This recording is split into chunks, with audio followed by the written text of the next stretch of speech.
ರೈತರ ವಿರೋಧಿ ಸರ್ಕಾರಕ್ಕೆ ರೈತರ ವಿರೋಧಿ ಸರ್ಕಾರಕ್ಕೆ ರೈತರ ವಿರೋಧಿ ಸರ್ಕಾರಕ್ಕೆ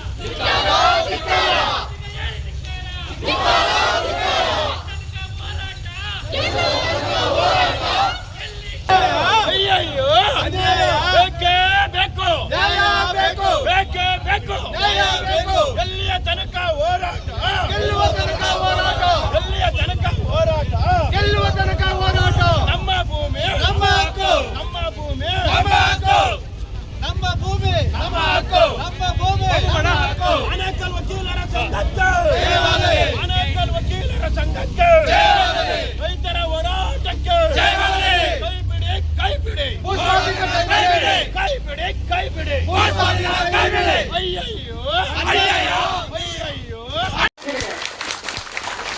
ಅದೇ ರೀತಿಯಾಗಿ ಉಪಾಧ್ಯಕ್ಷರಾಗಿ ವಕೀಲರ ಸಂಘದ ಉಪಾಧ್ಯಕ್ಷರಾದಂತಹ ಹರೀಶ್ ಕುಮಾರ್ ಅವರಿಗೆ ನಮ್ಮೆಲ್ಲ ಸಮಿತಿ ಪರವಾಗಿ ಗ್ರಾಮಸ್ಥರ ಪರವಾಗಿ ಆಧಾರ ಸ್ವಾಗತವನ್ನು ಕೊಡ್ತಾ ಇದ್ದೇವೆ.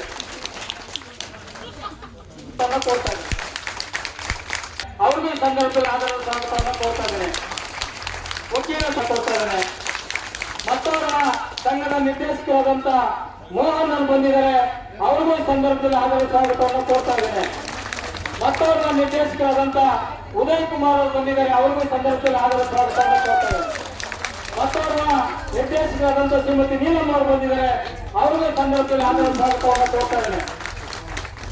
ಅದೇ ರೀತಿ ಸತೀಶ್ ಅವರಿಗೂ ಈ ಸಂದರ್ಭದಲ್ಲಿ ಆಧಾರ ಸ್ವಾಗತವನ್ನು ಕೊಡ್ತಾ ಇದ್ದೇನೆ. ಮತ್ತೆ ಪುರುಷೋತ್ತಮ ಅವರು ಬಂದಿದ್ದಾರೆ. ಅವ್ರಿಗೂ ಈ ಸಂದರ್ಭದಲ್ಲಿ ಆಧಾರ ಸ್ವಾಗತವನ್ನು ಕೊಡ್ತಾ ಇದ್ದೇನೆ. ಸುಮ್ಮರಾಜ್ ಅವರು ಬಂದಿದ್ದಾರೆ. ಅವ್ರಿಗೂ ಈ ಸಂದರ್ಭದಲ್ಲಿ ಆಧಾರ ಸ್ವಾಗತವನ್ನು ಕೊಡ್ತಾ ಇದ್ದೇನೆ. ಮಾಜಿ ಅಧ್ಯಕ್ಷರಾದಂತ ರಮೇಶ್ ಅವರು ಬಂದಿದ್ದಾರೆ. ಅವ್ರಿಗೂ ಈ ಸಂದರ್ಭದಲ್ಲಿ ಆಧಾರ ಸ್ವಾಗತವನ್ನು ಕೊಡ್ತಾ ಇದ್ದೇನೆ. ಮತ್ತೆ ನಾರಾಯಣ್ ಸ್ವಾಮಿ ಬಂದಿದ್ದಾರೆ.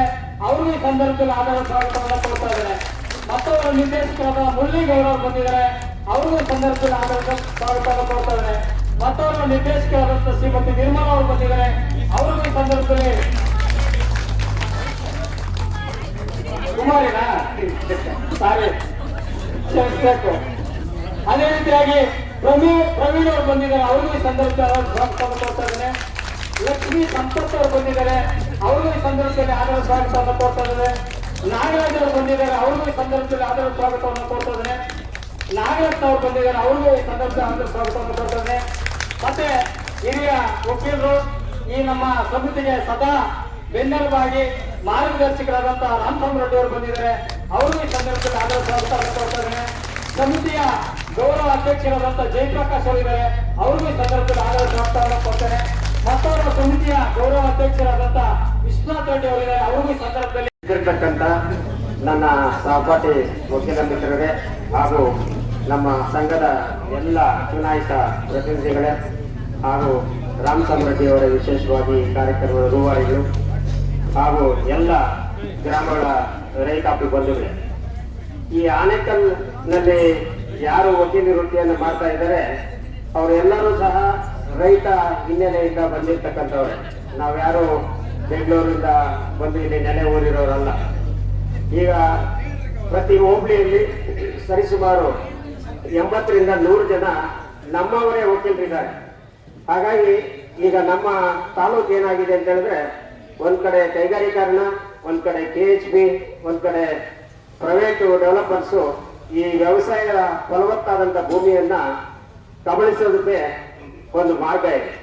ಯಾಕಂತ ಹೇಳಿದ್ರೆ ಇಡೀ ರಾಜ್ಯದಲ್ಲಿ ಎಲ್ಲೂ ಇಲ್ಲದೆ ಇರತಕ್ಕಂಥ ಕಾರ್ಖಾನೆಗಳು ನಮ್ಮ ಆನೇಕಲ್ ತಾಲೂಕಿನಲ್ಲೇ ಬರ್ತಾ ಅವರಿಗೆ.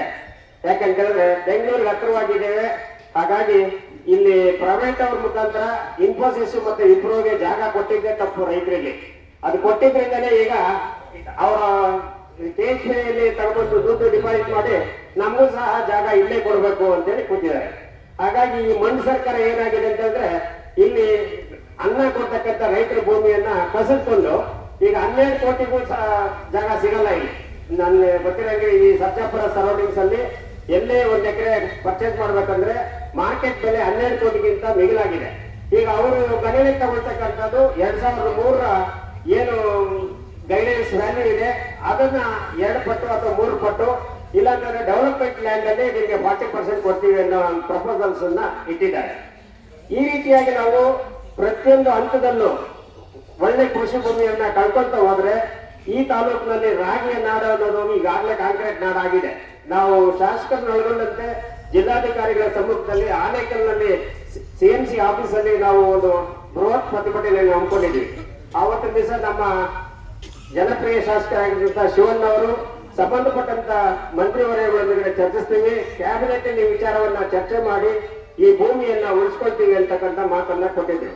ಆವತ್ತಿನ ದಿವಸ ಜಿಲ್ಲಾಧಿಕಾರಿಗಳು ಸಹ ಅದಕ್ಕೆ ನಾನು ಸಂಬಂಧಪಟ್ಟಂತ ಕೈಗಾರಿಕಾ ಸೆಕ್ರೆಟರಿ ಅವರ ಕಡೆಯಿಂದ ಈ ಮನವಿಯನ್ನ ನಾನು ತಲುಪಿಸ್ತೇನೆ.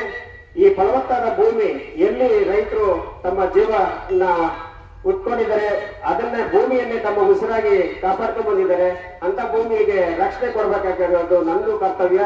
ನಾನು ಸಹ ಸರ್ಕಾರಕ್ಕೆ ನಿಮ್ಮ ಸಲಹೆ ಸೂಚನೆಗಳನ್ನ ಮತ್ತೆ ನಿಮ್ಮ ಹೋರಾಟವನ್ನ ತಿಳಿಸ್ತೇನೆ ಅಂತೇಳಿ ಹೇಳಿದ್ರು.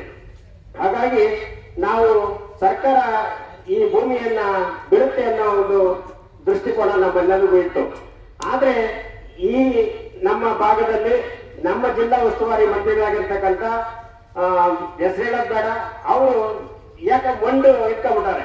ಈ ಆನೇಕಲ್ನಲ್ಲಿ ಇರ್ತಕ್ಕಂಥ 1 ಇಂಚು ಭೂಮಿಯನ್ನು ಬಿಡೋದ್ ಬೇಡ, ಎಲ್ಲ ನಾನು ತಿನ್ಬಿಡ್ಬೇಕು, ನನ್ನ ಕುಟುಂಬ ತಿನ್ಬಿಡ್ಬೇಕು ಅನ್ನೋದೇ ಇದೆ. ಯಾಕಂತ ಹೇಳಿದ್ರೆ ಈಗ ಬೆಂಗಳೂರು ಜಿಲ್ಲೆಯನ್ನ ಬೆಂಗಳೂರು ದಕ್ಷಿಣ ಜಿಲ್ಲೆ ಅಂತೇಳಿ ಕನಕಪುರಕ್ಕೆ ತಗೊಂಡೋಗ್ಬಿಟ್ಟಾರೆ. ಈಗ ಮೆಟ್ರೋ ಎಲ್ಲೆಲ್ಲಿ ಎಸ್ ಇದೆ ಅಲ್ಲಿಂದ ಎಲ್ಲ ಬಿಸ್ನೆಸ್ ಕಾರಿಡಾರ್ ರೋಡ್ ಅಂತೇಳಿ ಕನಕಪುರಕ್ಕೆ ತಗೊಂಡೋಗ್ಬಿಡ್ಬೇಕು. ಕನಕಪುರದಲ್ಲಿ ಇವರು ಸಾಮ್ರಾಜ್ಯ ಇದೆಯಲ್ಲ ಅದನ್ನ ಬೆಂಗಳೂರು ಕೋಟೆ ಹಾಕಿ ಮಾರ್ಪಾಡು ಮಾಡ್ಕೋಬೇಕು, ಇದೊಂದೇ ಅವ್ರ ಉದ್ದೇಶ. ಹಾಗಾಗಿ ಈ ಭಾಗದ ರೈತರು ಏನ್ ತಾವು ಹೋರಾಟ ಮಾಡ್ತಾ ಇದ್ದೀರಿ ಆ ಹೋರಾಟಕ್ಕೆ ನಮ್ಮ ಬೆಂಬಲ ಇದೆ.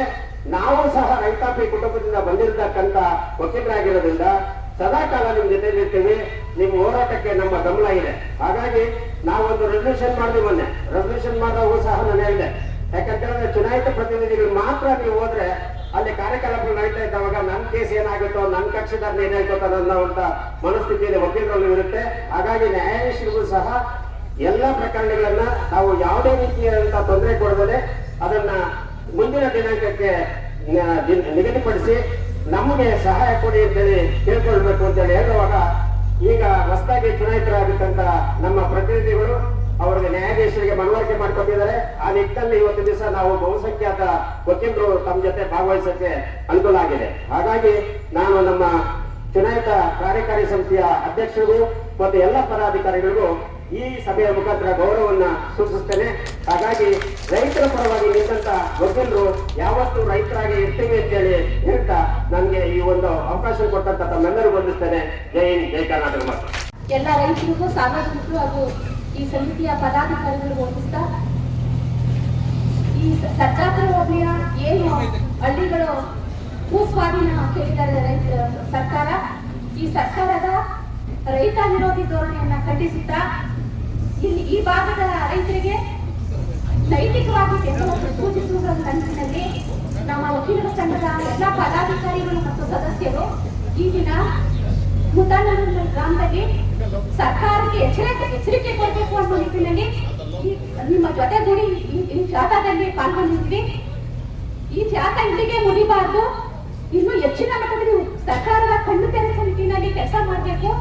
ಈ ಭಾಗದ ಎಲ್ಲಾ ರೈತರು ಯಾರೋ ಒಂದು ಮನೆಗೂ ಒಂದು ಹಳ್ಳಿಯಲ್ಲಿ 10 ಜನ ಬರೋದಲ್ಲ, ಇಡೀ ಸರ್ಜಾಪುರ ಹೋಬಳಿ ಏನ್ ಗ್ರಾಮಗಳು ಭೂಸ್ವಾಧೀನಗಳಿದ್ದಾರೆ ಎಲ್ಲಾ ರೈತರು ಎಲ್ಲಾ ಮನೆಗಳವರು ಇನ್ನೂ ಉಗ್ರವಾದ ಸರ್ಕಾರದ ಕಣ್ಣು ತೆರೆಸುವ ನಿಟ್ಟಿನಲ್ಲಿ ಉಗ್ರವಾದ ಹೋರಾಟಗಳು ಮುಂದಿನ ದಿನಗಳಲ್ಲಿ ನಡೆಯಬೇಕು. ಅದ್ರ ಜೊತೆ ನಮ್ಮ ವಕೀಲರ ಸಂಘದ ಎಲ್ಲಾ ಸದಸ್ಯರು ಮತ್ತು ನಮ್ಮ ವಕೀಲರು ಸದಾ ನಮ್ಮ ಜೊತೆಗಿರ್ತೀವಿ ಅಂತ ಹೇಳ್ತಾ, ಈ ಸರ್ಕಾರದ ರೈತ ವಿರೋಧಿ ಧೋರಣೆಯನ್ನ ಖಂಡಿಸ್ತಾ, ಸರ್ಕಾರದ ರೈತರನ್ನ ಒಕ್ಕಲೆಬ್ಬಿಸೋ ಕೆಲಸ ಮಾಡ್ತಾ ಇರುವಂತ ಈ ಸರ್ಕಾರದ ಧೋರಣೆಯನ್ನ ಖಂಡಿಸ್ತಾ ನಾವ್ ಯಾವಾಗಲೂ ನಿಮ್ ಜೊತೆಗಿರ್ತೀವಿ ಅಂತ ಹೇಳ್ತಾ, ಒಂದು ಮಾತು ಹೇಳೋದಂದ್ರೆ ಯಾವ ಹಾರ್ಡ್ವೇರು ಸಾಫ್ಟ್ವೇರು ಇನ್ನೊಂದು ಏನೋ ಪ್ರಾಡಕ್ಟ್ ತಿನ್ನಕ್ಕಾಗಲ್ಲ. ನಾವು ರೈತ ಕೈಗೆ ತಿನ್ನಿಸ್ಬೇಕೆ ಹೊರತು ಕೈಗಾರಿಕೀಕರಣ ಮಾಡಿ, ಖಾಸಗೀಕರಣ ಮಾಡಿ, ಜಾಗತಿಕೀಕರಣ ಮಾಡಿ ರೈತರು ಹೊಟ್ಟೆ ಕಲೋರಿಯಂತ ಕೆಲಸ ಆಗ್ಬಾರ್ದು. ಮುಂದಿನ ದಿನಗಳಲ್ಲಿ ಇದು ಉಗ್ರ ಹೋರಾಟ ಆಗ್ಬೇಕು. ರೈತರ ಪರವಾಗಿ ನಾವು ಯಾವಾಗ ಇರ್ತೀವಿ ಅಂತ ಹೇಳ್ತಾ ಎರಡು ಮಾತನಾಡಲು ಅವಕಾಶ ಕೊಟ್ಟ ಸಮಿತಿ ಮತ್ತು ನಮ್ಮ ವಕೀಲರಿಗೆ ಧನ್ಯವಾದ. ಮತ್ತು ಹಿರಿಯ ವಕೀಲರಿಗೂ ಮತ್ತು ಎಲ್ಲ ವ್ಯವಸಾಯಿಗಳಿಗೂ ನನ್ನ ಮನಪೂರ್ವಕವಾಗಿ ನಮಸ್ಕಾರ ಮಾಡ್ತಿದ್ದಾರೆ. ಈ ಲ್ಯಾಂಡ್ ಅಕ್ವಿಸಿಷನ್ ಅನ್ನೋದು ಬರೀ ಅವರ ಬಿಸ್ನೆಸ್ ಆಗಿದೆ ಬಿಟ್ಟರೆ ಇಲ್ಲಿ ಏನಿಲ್ಲ. ಮಹಾತ್ಮ ಗಾಂಧಿ ಅವರು ಹೇಳಿದ್ರು, ಭಾರತ ದೇಶಕ್ಕೆ ವ್ಯವಸಾಯ ಅನ್ನೋದು ಬೆನ್ನೆಲುಬು ಅಂತ. ಆ ಬೆನ್ನೆನ್ನೇ ಇವಾಗ ಮುರಿತಾ ಇದ್ದಾರೆ. ಆ ಥರ ಆದರೆ ಎಲ್ಲ ಲ್ಯಾಂಡ್ಸ್ ಅಕ್ವಿಸಿಷನ್ ಮಾಡ್ಕೊಂಡು ಹೋಗ್ತಾ ಇದ್ರೆ ನಾವೆಲ್ಲ ಹೋಗ್ಬೇಕು? ತಿನ್ನೋಕೆ ಬೆಳೆಯುವಂತ ಫಲವತ್ತಾದ ಭೂಮಿಗಳನ್ನ ಆಕ್ರಮಣ ಮಾಡಿಕೊಂಡು ಎಲ್ಲ ನಾಶ ಮಾಡ್ತಾ ಇದ್ದಾರೆ. ನಾವೆಲ್ಲೂ ಹೋಗ್ಬೇಕು? ಅದೊಂದು ಪ್ರಶ್ನೆ ಇದೆ. ಸೊ ನೀವು ನೋಡ್ತಾ ಇದ್ದೀರಾ, ಸುಮಾರು KHB ಅವರು ಅಕ್ವಿಸಿಷನ್ ಮಾಡಿದ್ದಾರೆ, ಲೇಔಟ್ಸ್ ಮಾಡಿದ್ದಾರೆ. ಆ ಲೇಔಟ್ಸ್ ಮನೆಗಳಿಲ್ಲ, ಖಾಲಿ ಜಾಗ ಬಿದ್ದಿದೆ. ಅದೇ ತರ ಇಂಡಸ್ಟ್ರೀಸ್ ಅಷ್ಟೇ, ಎಷ್ಟು ಇಂಡಸ್ಟ್ರೀಸ್ ಬರುತ್ತೆ, ಎಷ್ಟು ಇಂಡಸ್ಟ್ರೀಸ್ ಅಲ್ಲಿ ಡೆವಲಪ್ಮೆಂಟ್ ಮಾಡ್ತಾ ಇದ್ದಾರೆ. ಸುತ್ತಮುತ್ತ ಎಷ್ಟು ನೋಡ್ತಾ ಇದ್ರು ಸಹ ಎಲ್ಲೇ ಅಕ್ವಿಸಿಷನ್ ಆಗಿದ್ರು ಯಾವುದೇ ಡೆವಲಪ್ಮೆಂಟ್ ಅಂತೂ ಮಾಡ್ತಾ ಇಲ್ಲ. ಸೊ ಇದು ನನ್ನ ಪ್ರಕಾರ ಈ ರಾಜಕೀಯ ನಾಯಕರು ಮಾಡ್ತಾ ಇರೋ ಒಂದು ದೊಡ್ಡ ಬಿಸ್ನೆಸ್ ಅನ್ಕೊಂತಾ ಇದೆ. ಅದು ನನ್ನ ಪರ್ಸನಲ್ ಅಭಿಪ್ರಾಯ. ಅದು ಬಿಟ್ರೆ ವ್ಯವಸಾಯಗಾರರಿಗೆ ಇವಾಗ ಕೊಡ್ತಾರಂತ ರೇಟು ಸಾಕಾಗ್ತಾ ಇಲ್ಲ. ಆ ರೇಟಲ್ಲಿ ನಾವು ಮತ್ತೆ ಭೂಮಿನ ಖರೀದಿ ಮಾಡೋದು ಆಗ್ತಾ ಇಲ್ಲ. ಖರೀದಿ ಮಾಡ್ಬೇಕಂದ್ರೆ ಸುಮಾರು 100 ಕಿಲೋಮೀಟರ್ ಹೊರಗಡೆ ಹೋಗ್ಬೇಕು. ಅಲ್ಲಿ 100 ಕಿಲೋಮೀಟರ್ ಹೊರಗಡೆ ಹೋಗ್ಬಿಟ್ಟು ನಾವು ಪರ್ಚೇಸ್ ಮಾಡಿ ಅಲ್ಲಿ ಡೆವಲಪ್ಮೆಂಟ್ ಮಾಡಿ ಏನು ಮಾಡೋದು ಸಾಧ್ಯ ಇಲ್ಲ. ಹಾಗಾಗಿ ನಮ್ಮ ಸುತ್ತಲೂ ಇರುವಂತ ಭೂಮಿಯನ್ನೇ ನಾವು ಡೆವಲಪ್ಮೆಂಟ್ ಮಾಡ್ಕೊಂಡು ವ್ಯವಸಾಯ ಮಾಡ್ತೀವಿ. ಅದು ರೈತರ ಹತ್ರ ಇದೆ, ಡೆವಲಪ್ಮೆಂಟ್ ಚೆನ್ನಾಗಿರುತ್ತೆ. ಇವರು ಬಿಸ್ನೆಸ್ ಮಾಡ್ತಾ ಇದ್ದಾರೆ ಬಿಟ್ಟರೆ ಬೇರೆ ಏನೂ ಮಾಡ್ತಾ ಇಲ್ಲ. ಹಾಗಾಗಿ ಈ ಅಕ್ವಿಸಿಷನ್ಗೆ ನಮ್ಮ ವಕೀಲರ ಸಮುದಾಯದಿಂದ ನಿಮಗೆ ಕಾನೂನಾತ್ಮಕವಾಗಿ ಏನ್ ಸಪೋರ್ಟ್ ಮಾಡಬೇಕು ಅದನ್ನ ಮಾಡ್ತೀವಿ. ಎಲ್ಲ ಬರ್ತೀವಿ ಅಂತ ತಮ್ಮ ಮುಂದೆ ನಾವು ಪ್ರಮಾಣ ಮಾಡಿ ಹೇಳ್ತಾ ಇದ್ದೀನಿ. ತಮ್ಮೆಲ್ಲರಿಗೂ ಈ ಅಕ್ವಿಸಿಷನ್ ಏನಿದೆಯೋ ಕಾನೂನಾತ್ಮಕವಾಗಿ ಏನೇನು ಸಪೋರ್ಟ್ಸ್ ಬೇಕೋ ಅದು ನಮ್ಮ ವಕೀಲರ ಮುಖಾಂತರ ನಾವು ನಿಮ್ಗೆ ಸಪೋರ್ಟ್ ಮಾಡ್ತೀವಿ ಅಂತ ಎಲ್ಲರ ಮುಂದೆ ಪ್ರಮಾಣ ಮಾಡಿ ಹೇಳ್ತಾ ಇದ್ದೀನಿ. ಈ ಎರಡು ಮಾತು ಮಾತಾಡೋಕೆ ಅವಕಾಶ ಕೊಟ್ಟಿದ್ದು ತಮ್ಮೆಲ್ಲರಿಗೂ ಮತ್ತು ಮಹಿಳಾ ವಕೀಲರೇ, ರೈತ ಬಾಂಧವರೇ, ಪತ್ರಿಕಾ ಮತ್ತು ಮಾಧ್ಯಮ ಮಿತ್ರರೇ, ಎಲ್ಲ ನನ್ನ ನೆಚ್ಚಿನ ಗ್ರಾಮಸ್ಥರೇ ಮತ್ತು ಈ ಭಾಗದ ಅಧ್ಯಕ್ಷರು ಉಪಾಧ್ಯಕ್ಷರೇ, ರೈತರೇ ಭಾರತದ ಬೆನ್ನೆಲುಬು. ಹೌದು ತಾನೆ? ರೈತರೇ ಭಾರತದ ಬೆನ್ನೆಲುಬು, ಹಸಿರೇ ಉಸಿರು.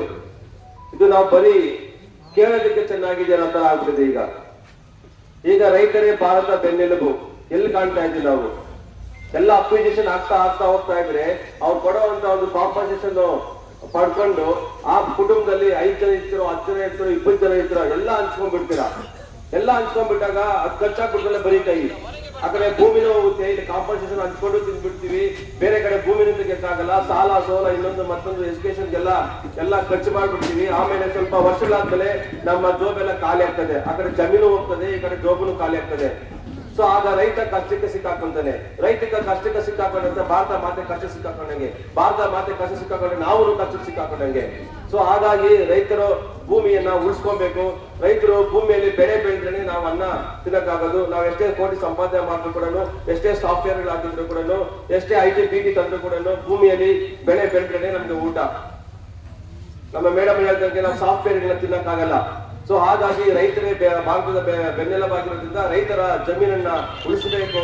ಅವರ ಒಂದು ಹೋರಾಟಕ್ಕೆ ನಾವು ಬೆಂಬಲವಾಗಿರ್ತೀವಿ ಅಂತ ನಮ್ಮ ಸಂಘದ ಎಲ್ಲ ಅಧ್ಯಕ್ಷರ ಒಂದು ಒಪ್ಪಿಗೆ ಮೇರೆಗೆ ಎಲ್ಲ ಸದಸ್ಯರು ವಕೀಲರೆಲ್ಲ ಬಂದಿದ್ದೀವಿ. ಈ ಮೂಲಕ ನಾವು ಮಾತು ಕೊಡ್ತಾ ಇದ್ದೀವಿ, ನಿಮ್ಮ ಒಂದು ಹೋರಾಟಕ್ಕೆ, ಶಾಂತಿಯುತ ಹೋರಾಟಕ್ಕೆ ಬೆಂಬಲ ಕೊಟ್ಟಿದ್ದೀವಿ. ಮುಂದೆ ನೀವು ಕ್ರಾಂತಿಯುತವಾದ ಹೋರಾಟ ಮಾಡಿದಾಗ ಏನೇ ಬಂದ್ರು ಕೂಡ ಅಥವಾ ಕೇಸುಗಳಾದ್ರೂ ಕೂಡ ಅದಕ್ಕೆಲ್ಲ ನಾವು ಮುಂದೆ ಬಂದು ಅದಕ್ಕೆಲ್ಲ ನಿಮಗೆ ಮಾಡ್ಕೊಡ್ತೀವಿ ಅಂತ ಈ ಮೂಲಕ ಈ ಸಭೆಯಲ್ಲಿ ನಾನು ಪ್ರಾಮಿಸ್ ಮಾಡ್ತಾ ಇದ್ದೀನಿ. ಅಕ್ವಿಸಿಷನ್ಗೆ ಒಪ್ಪಿಗೆ ಕೊಟ್ಟಿದ್ದೀರಾ ರೈತರು ಅಂತ ಕೇಳ್ಪಟ್ಟೆ. ದಯವಿಟ್ಟು ಬೇಡ, ಆ ಒಪ್ಪಿಗೆನ ವಾಪಸ್ ತಗೊಳ್ಳಿ. ನೀವು ಒಪ್ಪಿಗೆನ ಕೊಟ್ಟಾಗ ಏನಾಗುತ್ತಂದ್ರೆ ಕೋರ್ಟ್ ಲೆವೆಲ್ ಆಗಿರ್ಬೋದು, ಸರ್ಕಾರ ಲೆವೆಲ್ ಆಗಿರ್ಬೋದು, ಸ್ವಲ್ಪ ಜನ ಒಪ್ಪಿಗೆ ಕೊಟ್ಟಾಗ ಇಷ್ಟು % ಅಂತ ಒಪ್ಪಿಗೆ ಕೊಟ್ಟಾಗ ಮತ್ತೆ ಅವರು ಅದನ್ನ ವಾಪಸ್ ತಗೊಳ್ಳೋದು ಕಷ್ಟ ಆಗುತ್ತೆ. ಈ ಒಂದು ನಿಟ್ಟಿನಲ್ಲಿ ಈ ಒಂದು ಏನು ಸಮಿತಿಯವರು ನಿಮ್ಗೆ ಹೇಳ್ತಾರೆ, ಆ ಸಮಿತಿಯ ಪ್ರಕಾರ ನೀವೇನು ಒಪ್ಪಿಗೆ ಕೊಟ್ಟಿದ್ದೀರಾ ಅಕ್ವಿಸಿಷನ್ಗೆ ಅದೆಲ್ಲ ವಾಪಸ್ ತಗೊಂಡ್ರೆ ಮುಂದಿನ ಹೋರಾಟಕ್ಕೆ ಈಸಿ ಆಗುತ್ತೆ. ಒಬ್ರು ಆ ಕಡೆ ಒಂದು ಕಾಲು, ಒಬ್ರು ಈ ಕಡೆ ಒಂದು ಕಾಲು ಆದಾಗ ಖಂಡಿತ ನಾವು ಯಾವುದೇ ರೀತಿಯಲ್ಲಿ ಮುಂದೆ ಹೋಗೋಕ್ಕಾಗಲ್ಲ, ನಮ್ಮ ಜಮೀನನ್ನ ನಾವು ವಾಪಸ್ ಪಡ್ಕೊಳಕ್ಕಾಗಲ್ಲ. ಈ ನಿಟ್ಟಿನಲ್ಲಿ ರೈತರ ಬೆನ್ನೆಲುಬನ್ನ ಉಳಿಸ್ಬೇಕು, ಹಸಿರಿಯ ಉಸಿರಾಡೋದನ್ನ ಉಳಿಸ್ಬೇಕು ಅಂತ ಹೇಳ್ತಾ ನನ್ನ ಮಾತನ್ನ ಮುಗಿಸ್ತಾ ಇದ್ದೀವಿ. ತಾವು ಹೋರಾಟ ಏನ್ ಮಾಡ್ತಿದ್ರಿ, ಈ ಹೋರಾಟ ಸಾಕು ಅಂತ ಅನಿಸ್ತದೆ ಮುಖ್ಯವಾಗಿ. ಈ ಹೋರಾಟವನ್ನ ಎಲ್ಲಾದ್ರೂ ಚಂದಾಪುರ ಸರ್ಕಲ್ ಅಲ್ಲೋ ಸರ್ಜಾಪುರ ಭಾಗದಲ್ಲೂ ದಯಮಾಡಿ ಅಲ್ಲಿ ಹೋರಾಟ ಮಾಡಿ. ಯಾವ ಹೋರಾಟ ಮಾಡಿದ್ರೆ ಆ ಬಿಸಿ ವಿಧಾನಸೌಧಕ್ಕೆ ಮುಟ್ಟುತ್ತೆ. ನೀವು ಮುತ್ತಲ್ಲೂರು ಗ್ರಾಮದಲ್ಲಿ ಕುತ್ಕೊಂಡು ಹೋರಾಟ ಮಾಡಿದ್ರೆ ಬಿಸಿ ಮುಟ್ಟಲ್ಲ. ಇದು ನನ್ನ ವೈಯಕ್ತಿಕ ಅಭಿಪ್ರಾಯ. ದಯಮಾಡಿ ಈ ಹೋರಾಟ ಸಮಿತಿಯ ಪದಾಧಿಕಾರಿಗಳು ಏನಿದ್ದಾರೆ, JP ಅವರು, ವಿಶ್ವನಾಥ್ ದಯಮಾಡಿ ಯೋಚನೆ ಮಾಡಿ. ಮುತ್ತಲ್ಲೂರು ಗ್ರಾಮ ಬಿಟ್ಟು ಚಂದಾಪುರ ಫ್ಲೈಓವರ್ ಸರ್ಜಾಪುರ ಭಾಗ ಮೈನ್ ರೋಡ್ ಅಲ್ಲಿ ಎಲ್ಲಾದ್ರೂ ಮಾಡಿ. ಆವಾಗ ಹೋರಾಟದ ಬಿಸಿ ವಿಧಾನಸೌಧಕ್ಕೆ ಮುಟ್ಟುತ್ತೆ. ಆಮೇಲೆ ತಾವು ಹೋರಾಟ ಶಾಂತ ರೀತಿಯಲ್ಲಿ ಮಾಡಿದ್ರೆ ದಯವಿಟ್ಟು ಸರ್ಕಾರದವ್ರು ನಿಮ್ಮ ಜಮೀನ್ ಬಿಡಲ್ಲ. ಈ ಹೋರಾಟವನ್ನ ರೂಪುರೇಷೆಗಳನ್ನ ತಾವು ಚೇಂಜ್ ಮಾಡಬೇಕು. ನೀವು ಸಮಿತಿಯವರು ಕುತ್ಕೊಂಡು ರೂಪುರೇಷೆ ಚೇಂಜ್ ಮಾಡಿ ಮುಂದಿನ ದಿನ ಹೆಚ್ಚಿನ ಹೋರಾಟ ಮಾಡಿ. ನಾವು ನಿಮ್ ಜೊತೆ ಯಾವ ಸದಾ ಇರ್ತೀವಿ. ನಾವು ಚಂದಾಪುರದಿಂದ ಎಲ್ಲ ಹೋಗೋದಿಲ್ಲ. ಆನೇಕಲ್ ತಾಲೂಕಿನವರೇ ನಿಮ್ ಜೊತೆ ಸದಾ ಇರ್ತಾರೆ. ಈ ಹೋರಾಟದ ರೂಪುರೇಷೆಗಳನ್ನು ದಯಮಾಡಿ ಹೋರಾಟ ಸಮಿತಿ ಯಾರಿದ್ದಾರೆ, JP ಆಗಿರ್ಬೋದು, ವಿಶ್ವನಾಥ್ ರೆಡ್ಡಿ ಆಗಿರ್ಬೋದು, ಪದಾಧಿಕಾರಿ ಯಾರಿದ್ದಾರೆ, ರೂಪುರೇಷೆ ಚೇಂಜ್ ಮಾಡಿ ಮುಂದಿನ ದಿನ ನಾವು ಯಾವ ಸದಾ ನಿಮ್ ಜೊತೆ ಇರ್ತೀವಿ ಅಂತ ಹೇಳಿ ನಾನು ನಿಮ್ಗೆ ಹೇಳಕ್ ಇಷ್ಟಪಡ್ತೀನಿ. Thank you. ಹೇಳ್ತಾ ಇದ್ದೀನಿ, ನನ್ನ ವಕೀಲ ಮಿತ್ರರೇ ಅಲ್ಲ, ಎಲ್ಲರಿಗೂ ಸೇರಿ ಆತ್ಮೀಯರೇ ಅಂತ ನಾನು ಹೇಳ್ತಾ ನಾನು ಒಂದು 2 ನಿಮಿಷ ಅಷ್ಟೇ ನಾನು ಮಾತಾಡಲಿಕ್ಕೆ ಇಷ್ಟಪಡ್ತೀನಿ. ಈ ನಮ್ಮ ಭಾರತಕ್ಕೆ ಬೆನ್ನೆಲುಬು ನಮ್ಮ ರೈತ. ಆ ರೈತ ಈಗ ಫಾರ್ ಎಕ್ಸಾಂಪಲ್ ಈ KIDB ಅಕ್ವಿಷನ್ ಮಾಡ್ಕೊಳ್ತಾ ಇದ್ದಾರೆ. ಈ KIDB ಅಕ್ವಿಷನ್ ಮಾಡ್ಕೊಂಡ್ಮೇಲೆ ಈ ರೈತರು ಮಾಡಿರೋ ಏನು ಬೆಳೆ ಬೆಳೆದಿದ್ದಾರೆ, ಆ ರೈತರು ಈ KIDB ಅಕ್ವಿಷನ್ ಮಾಡ್ಕೊಂಡಿರೋರು ಮತ್ತೆ ಅಲ್ಲಿ ಹೋಗಿ ಕೈಗಾರಿಕೋದ್ಯಮಿಗಳಲ್ಲಿ ಹೋಗಿ ಅಲ್ಲಿ ಅವ್ರ ಅನ್ನ ತಿನ್ನೋದಿಕ್ಕಾಗತ್ತಾ? ಅವ್ರು ಯಾವುದೇ ರೀತಿಯ ಅಕ್ಕಿ ಭತ್ತ ಬೆಳೆಯಕ್ಕಾಗುತ್ತಾ? ಅಕ್ಕಿ ಮಾಡಿ ಅನ್ನ ತಿನ್ನೋಕ್ಕಾಗುತ್ತಾ? ಅವರು ಆಗೋದಿಲ್ಲ. ಹಾಗೇನೆ ಈಗ ನಾವು ನಮ್ಮ ಜಮೀನಿರೋದ್ರಿಂದ ನಾವು ಅದ್ರಲ್ಲಿ ಬಂದಿರೋ ಬೆಳೆನ ಬೆಳೆದು ಮತ್ತೆ ಅದನ್ನ ಮಾರಾಟ ಮಾಡಿ ಅದರಿಂದ ನಮ್ಮ ಮಕ್ಕಳನ್ನ ಓದಿಸಿರ್ತೀವಿ. ಆಯ್ತಾ? ಕಷ್ಟಪಟ್ಟು ನಾವು ಆ ಜಮೀನ ಉಳಿಸ್ಕೊಂಡಿರ್ತೀವಿ. ಅದು ನಾವು ಸ್ವಂತ ಕೊಂಡ್ಕೊಂಡಿರ್ಬೋದು, ನಮ್ಮ ಪಿತಾರ್ಜಿತ ಸ್ವತ್ತಿರ್ಬೋದು. ಆ ಜಮೀನನ್ನ ನಾವು ಉಳಿಸ್ಕೋಬೇಕು ಅಂತ ಹೇಳಿದ್ರೆ ನಾವು ಈ ಹೋರಾಟನ ಮುಂದುವರಿಸಲೇಬೇಕಾಗತ್ತೆ. ಹಾಗೆ ಅಷ್ಟಕ್ಕೆ ಅಲ್ಲ, ಈ ಹೋರಾಟ ನಾವು ಎಲ್ಲರೂ ಒಟ್ಟಿಗೆ ಹೋಗಿ TC ಹತ್ರ ಕೊಡ್ಬೇಕಾಗತ್ತೆ. ಯಾರಾದ್ರೂ ಹೋಗಿದ್ದೀರಾ? TC ಹತ್ರ ಕೊಟ್ಟಿದ್ದೀರಾ? ಅರ್ಜಿನ ಏನ್ ಹೇಳಿದ್ದಾರೆ? ಯಾವಾಗ ಹೇಳಿರೋದು? ಜುಲೈ 18 ಕೊಟ್ಟಿರೋದು. ಇನ್ನು ಇದುವರೆಗೂ ಏನಿಲ್ಲ. ತಾವು ಹೋಗಿ ಮತ್ತೆ ಅಪ್ರೋಚ್ ಮಾಡಿದ್ರ? ಮತ್ತೇನ್ ಹೇಳ್ತಾರೆ? ಬಿಡಬಾರ್ದು, ಹೋಗ್ಲೇಬೇಕು. ಎಲ್ಲರೂ ಒಗ್ಗಟ್ಟಾಗಿ ಊರಲ್ಲೂ 5 ಜನ 10 ಜನ ಅಲ್ಲ, ಎಲ್ಲರೂ ಹೋಗ್ಬೇಕು. ಹೋಗಿ ಅವ್ರಿಗೆ ಯಾವ ರೀತಿ ಅವ್ರಿಗೆ ಏನೋ ಚುರುಕು ಮುಟ್ಟಿಸ್ತಾರೆ ಅಂತಲ್ಲ, ಆ ರೀತಿ ಹೇಳ್ಬೇಕಾಗುತ್ತೆ. ಮತ್ತೆ ಈಗ ಈ ಒಂದು KIDB ಜೊತೆಗೆ ಮತ್ತೆ ಇನ್ನೊಂದು ರೈಲ್ವೆದು ಬಂದಿದೆ, ಅದು ಗೊತ್ತಲ್ಲ ಎಲ್ರಿಗೂ. ಆ ರೈಲ್ವೆ ಇದ್ರಲ್ಲೂ ಇರೋ ಜಮೀನು ಇದರಲ್ಲಿ KIDB ಈ ಕಡೆ ಅಕ್ವಿಷನ್ ಮಾಡ್ಕೊಂಡ್ರೆ ಈ ಕಡೆ ರೈಲ್ವೆ ಅವರು 1000 ಅಡಿ ಅಂತ ಹೇಳ್ಬಿಟ್ಟು ಅವ್ರು ಮಾಡ್ಕೊಳ್ತಾರೆ. ಅವಾಗ ಮತ್ತೆ ಮಕ್ಕಳಿಗೋಸ್ಕರ ನಾವು ಏನಂತ ಹೇಳ್ತೀವಿ? ಏನೂ ಇಲ್ಲ. ಆ ಮಕ್ಕಳಿಗೋಸ್ಕರ ನಾವು ಏನ್ ಜಮೀನು ನಾವೇನು ಇಷ್ಟು ವರ್ಷದಿಂದ ಕಾಪಾಡ್ಕೊಂಡ್ ಬಂದಿದ್ದೀವಿ ಅದನ್ನೆಲ್ಲ ನಾವು ಸಲೀಸಾಗಿ ಕಿತ್ಕೊಳ್ಳೋದಕ್ಕೆ ಆಗದೇ ಇಲ್ಲ. ಆ ಜಮೀನ ಕಿತ್ಕೊಳ್ಳೋಕೆ ಅವ್ರು ಯಾರು? ನಮ್ಮದು ಹಕ್ಕು, ನಮ್ಮ ಜಮೀನದು. ಅವ್ರಿಗೆ ಯಾವ ರೀತಿ ರೈಟ್ ಇಲ್ಲ. ಈಗ ಎಕ್ಸಾಂಪಲ್ ಅಂತ ಇವ್ರು ನಾವು ಕೊಟ್ಬಿಟ್ಟಿರ್ತೀವಿ. ಈ ಕೆಲವರು ಏನ್ ಮಾಡಿದ್ದಾರೆ, KIDBಗೆ ಅಕ್ವಿಷನ್ ಆಗ್ತಾ ಇದೆ, ನೋಟಿಫಿಕೇಶನ್ ಬಂದಿದ ತಕ್ಷಣ ಏನ್ ಮಾಡಿದ್ದಾರೆ, ತುಂಬಾ ಜನ JD ಕೊಟ್ಬಿಟ್ಟಿದ್ದಾರೆ. ಆ ತಪ್ಪು ತಾನೇ ಮಾಡಿದ್ದು. ಈಗ ಸದ್ಯಕ್ಕೆ ಏನ್ ಮಾಡ್ತಾರೆ, JD ಕೊಟ್ಬಿಡ್ತಾರೆ, ಅಮೌಂಟ್ ತಗೊಂಡ್ಬಿಡ್ತಾರೆ, ಅದಾಗೋಯ್ತು, ಮುಗ್ದೋಯ್ತು. ನೆಕ್ಸ್ಟ್ ಏನ್ ಮಾಡ್ತೀರಾ? ಅದನ್ನ ಅವ್ರ ಹತ್ರ ಹೋಗಿ ನಮ್ಗೆ ಇಷ್ಟು %, ಇದು ಇಷ್ಟು ಇಲ್ಲ ಇಷ್ಟು ಅಪಾರ್ಟ್ಮೆಂಟ್ ಅಂತ ಹೇಳ್ಬಿಟ್ಟು ಅದನ್ನೇ ನೀವು ಜೀವನ ನಡೆಸ್ತೀರಾ. ಎಲ್ಲಿ ತನಕ ಅದು?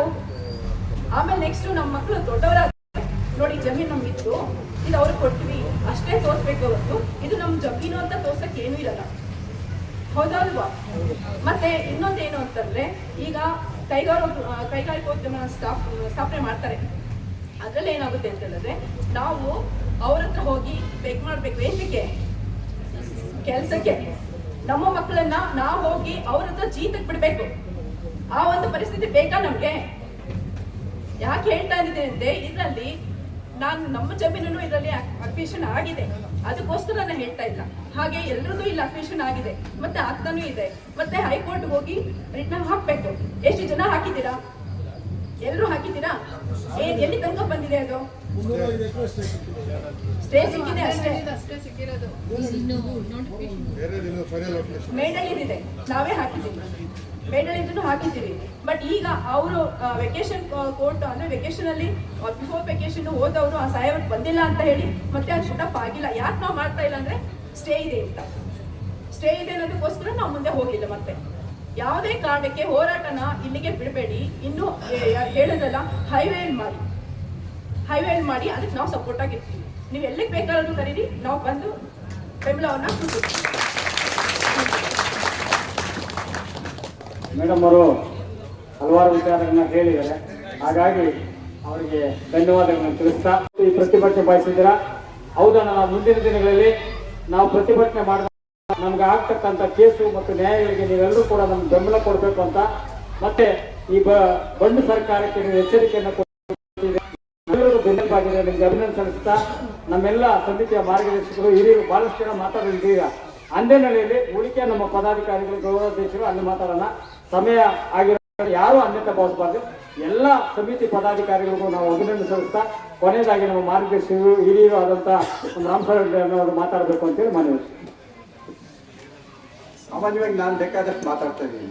ಆದರೂ ಇವತ್ತು ವಕೀಲ ನನಗೆ ಗೊತ್ತಿಲ್ಲ, ಕರ್ನಾಟಕದಲ್ಲಿ ನನಗೆ ಗೊತ್ತಿರೋ ಫಸ್ಟ್ ಟೈಮ್ ವಕೀಲರು ರೈತರ ಹೋರಾಟಕ್ಕೆ ಕೋರ್ಟ್ಗಳನ್ನ ಬಿಟ್ಟು ಈಚೆ ಬಂದಿರೋದು ಇದು ಫಸ್ಟ್ ಟೈಮ್ ಅಂತ ನಮ್ಮ ವಕೀಲರ ಸಂಘಕ್ಕೆ ಯಾವ ಸದಾ ನಮ್ಮ ಜೊತೆ ಇದೀರಿ ಅಂತ ಅನ್ಕೊಂಡೆ ಮಾತಾಡ್ತೀನಿ. 2013 ಭೂ ಸ್ವಾಧೀನ ಕಾಯ್ದೆ ಇದೆ, ಅದು ಎಲ್ರಿಗೂ ಅನ್ವಯಿಸುತ್ತೆ. ಆದರೆ ರೈತರಿಗೆ ಮಾತ್ರ ಅನ್ವಯಿಸಲ್ಲ. ಕಾಯ್ದೆ ಮಾಡಿದ್ ನೀವು, ಆ ಕಾಯ್ದೆ ಪ್ರಕಾರ ಇದೆಯಾ? ಕಾಯ್ದೆನ ಫಾಲೋ ಮಾಡಿ. ನೀವು ಕೋರ್ಟ್ ಹೇಳೋದೇ ಕಾಯ್ದೆನಲ್ಲಿ ಏನಿದೆಯೋ ಅದನ್ನ ಫಾಲೋ ಮಾಡ್ತಾ ಇದ್ದೀರಾ? ಫಾಲೋ ಮಾಡಿಲ್ಲ ಅಂದ್ರೆ ನಿಮ್ಗೆ ಬೇಕು? ಯಾರೇ ಕಾಯ್ದೆ ಉಲ್ಲಂಘನೆ ಮಾಡಿ ಸ್ವಾಧೀನಪಡಿಸ್ಕೊಂಡ್ರೆ ಅವ್ರು ಏನಂತಾರೆ? ಅವ್ರನ್ನ ನಾ ಕಾಯ್ದೆ ಉಲ್ಲಂಘನೆ ಮಾಡಿದ್ರೆ ಏನಂತಾರೆ?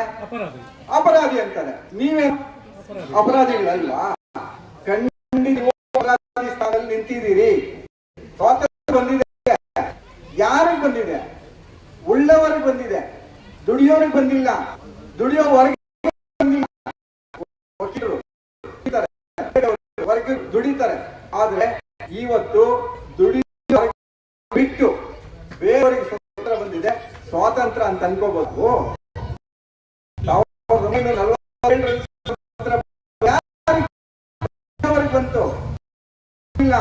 ಭೂಮಿ ಕಿತ್ಕೊಳ್ತೀರಾ, ನಮ್ ಶ್ರಮ ಕಿತ್ಕೊಳ್ತೀರಾ, ನಮ್ತೀರಾ, ಆದ್ರೆ ಇದು ಯಾವ ನ್ಯಾಯ? ಯಾವ ಕಾನೂನಲ್ಲಿದೆ? ನೀವು ಕಾನೂನು ಉಲ್ಲಂಘನೆ ಮಾಡ್ತಾ ಇಲ್ವಾ?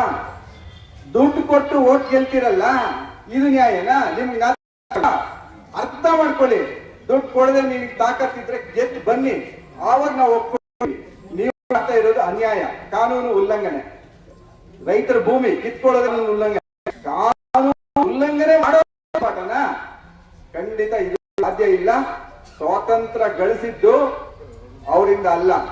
ವಕೀಲರು, ಶ್ರಮಿಕ ರೈತ ಬೀದಿ ಇದ್ದಕ್ಕೇನೆ ಬಂದಿದ್ದು. ನನಗೆ ಗೊತ್ತಿರೋ ಮಟ್ಟಿಗೆ ಬೀದಿಯಲ್ಲಿ ರೈತರು ಎದ್ದು ನಿಂತರ ಅವತ್ತು.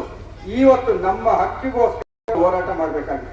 ನಾವೇನು ಹಾಗೆ ಮಾಡಿ ಅಂತ ಹೇಳಿಲ್ಲ, ಕಾನೂನಾತ್ಮಕವಾಗಿ ಮಾಡಿ. ನಿಮ್ಗೆ ತಾಕತ್ತಿದ್ರೆ ನಾವು ಅದನ್ನೇ ಕೇಳಿದ್ವಿ. DC ಕೇಳಿದ್ವಿ, ಮಹೇಶ್ ಹತ್ರ ಹೋದ್ವಿ.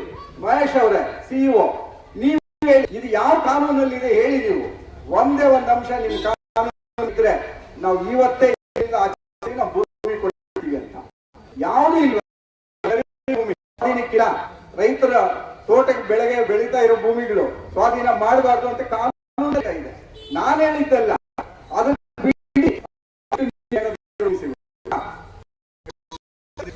ಅದಕ್ಕೆ ನಮ್ ಜೊತೆ ಅವ್ರು ನಮ್ ಜೊತೆ ನಿಲ್ತಾರೆ. ಅವರು ಒಂದು ರೆಪ್ರೆಸೆಂಟೇಷನ್ ಮುಖ್ಯಮಂತ್ರಿಗಳಿಗೆ, ರೆವಿನ್ಯೂ ಮಿನಿಸ್ಟರ್ಗೆ, ಯಾರ್ಯಾರು ಕೊಡ್ಬೇಕು ಅವರೊಂದು ರೆಸಲ್ಯೂಷನ್ ಮಾಡಿ ಖಂಡಿತ ಕೊಡ್ತಾರೆ. ಅಲ್ಲಿಂದ ನಮ್ಮ ಹೋರಾಟ ಇನ್ನೂ ಜಾಸ್ತಿ ಆಗುತ್ತೆ. ಆಗಸ್ಟ್ 15ನೇ ತಾರೀಕು ಸ್ವಾತಂತ್ರ್ಯೋತ್ಸವದಲ್ಲಿ ಭಾಗವಹಿಸಿ ಎಲ್ಲರೂ ಸ್ವತಂತ್ರ ಇದ್ದಾರೆ, ನಮಗೆ ಸ್ವಾತಂತ್ರ್ಯ ರೈತರಿಗೆ ಸ್ವಾತಂತ್ರ್ಯ ಇಲ್ಲ. ಅಲ್ಲಿ ಹೇಳಿ ನಾವು ಹೋಗಿ ಸ್ವಾತಂತ್ರ್ಯೋತ್ಸವ ಮಾಡಿ ಯಾರಿಗೋಸ್ಕರ ಮಾಡ್ತಾ ಇದೀವಿ? ನಮ್ಮ ರೈತರಿಗಲ್ಲ, ಬೇರೆಗೋಸ್ಕರ ಮಾಡ್ತಾ ಇದೀವಿ. ನಮಗೆ ಸ್ವಾತಂತ್ರ್ಯ ಕೊಟ್ಟಿಲ್ಲ, ಕಿತ್ಕೊಂಡಿದ್ದೀರಿ. ಯಾವ ಸ್ವಾತಂತ್ರ್ಯ ಕಾನ್ಸ್ಟಿಟ್ಯೂಷನ್ ನಲ್ಲಿ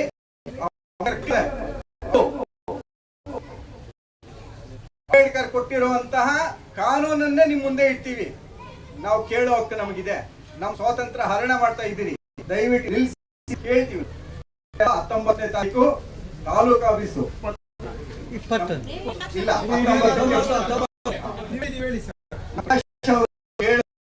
ಇಡೀ ತಾಲೂಕು ಯಾವುದೇ ಒಂದು ಸಣ್ಣ ಕಚೇರಿ ಇದ್ರೇನು ಸರ್ಕಾರಿ ನಡೆಸೋದಕ್ಕೆ ಬಿಡಲ್ಲ ಅಂತ ಇದ್ವಿ. 19 ತಾರೀಕು ನಮ್ಮ ತಾಲೂಕು ಆಫೀಸ್ಗೆ ವಕೀಲರ ಹತ್ರ ಕೇಳ್ಕೊಂಡಿದ್ದೀನಿ. ನಾವು ಬರ್ತೀವಿ, ನಿಮ್ ಜೊತೆ ಇರ್ತೀವಿ. ಅದ್ ಏನಾಗುತ್ತೆ ನೋಡೋಣ ಅಂತ ಅವ್ರು ಹೇಳಿದ್ದಾರೆ. ಅವರು ನಮ್ಮ ಬೆನ್ನೆಲುಬಾಗಿದ್ದಾರೆ. ರೈತರ ದೇಶದ ಬೆನ್ನೆಲುಬು, ರೈತರ ಬೆನ್ನೆಲುಬು ವಕೀಲರು, ರೈತರ ಬೆನ್ನೆಲುಬು, ರೈತರ ಬೆನ್ನೆಲುಬು, ರೈತರ ಬೆನ್ನೆಲುಬು. ಅವರಿಗೆ ಧನ್ಯವಾದ ಅರ್ಪಿಸ್ತಾ ನಮ್ಮ ಸಭೆ ಇನ್ನೂ ಮುಂದುವರಿಬೇಕಾಗಿದೆ. ಒಂದು ಸ್ವಲ್ಪ ತಿಂಡಿ ಮಾಡಿದ್ದಾರೆ, ಎಲ್ಲರೂ ಸ್ವೀಕರಿಸಿ